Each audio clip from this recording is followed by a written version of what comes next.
It's still painful for me to watch the play at the goal line with Seattle against New England with Marshawn and with RG3.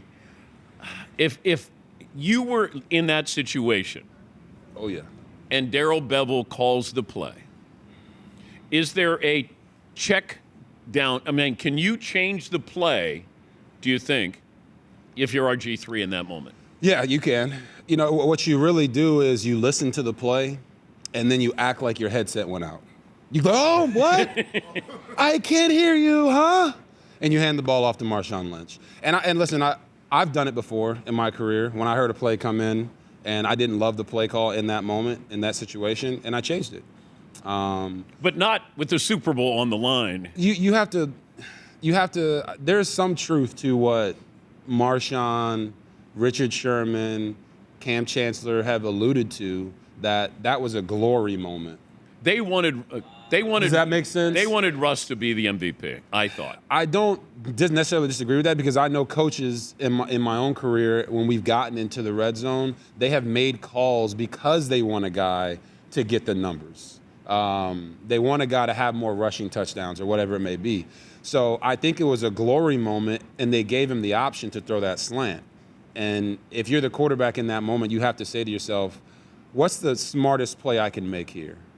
We're dominating them on the ground. I'm handing the ball off to Marshawn Lynch. But if he gets stopped, now the clock, timeout, and then because Belichick knew that. Yeah.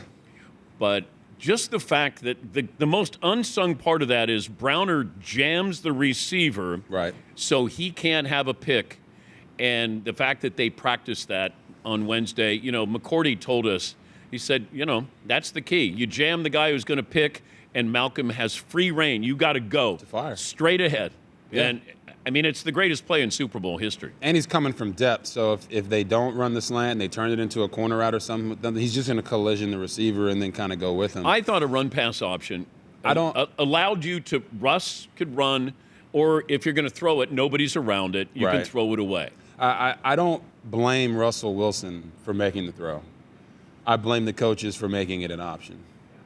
That to me is the key there, because you are asking a second-year quarterback to say, you know, screw the coach. I'm gonna do what I want to do. I'm gonna hand the ball off to Marshawn because that's what the right thing to do is. Yeah. I don't blame the quarterback in that moment. But if you see Pete Carroll and there's an ISO camera on him, and he's brought to his knees, like he is devastated, and you see Marshawn Lynch walking over to the sidelines, and Pete Carroll's standing there, and he knows Marshawn's not even making eye contact with him. Yeah.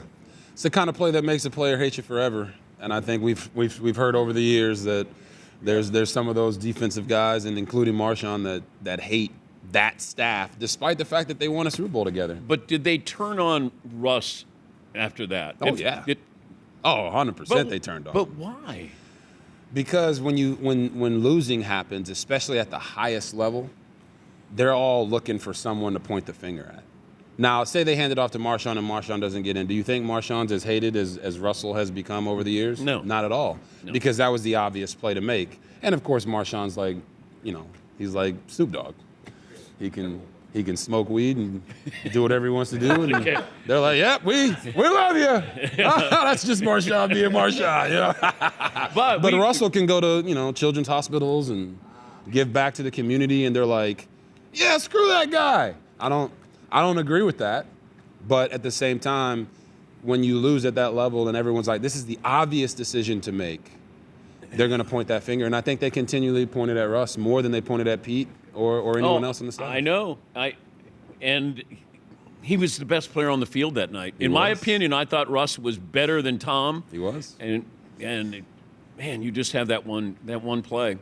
And what that does, you know, Pete would have 2 Super Bowls. Russ would have 2 guaranteed Hall of Famer. And he'd still be in Seattle. You think so? 100%. I think that single moment deteriorated the entire dynasty that was building in Seattle because it pitted them against each other at that point.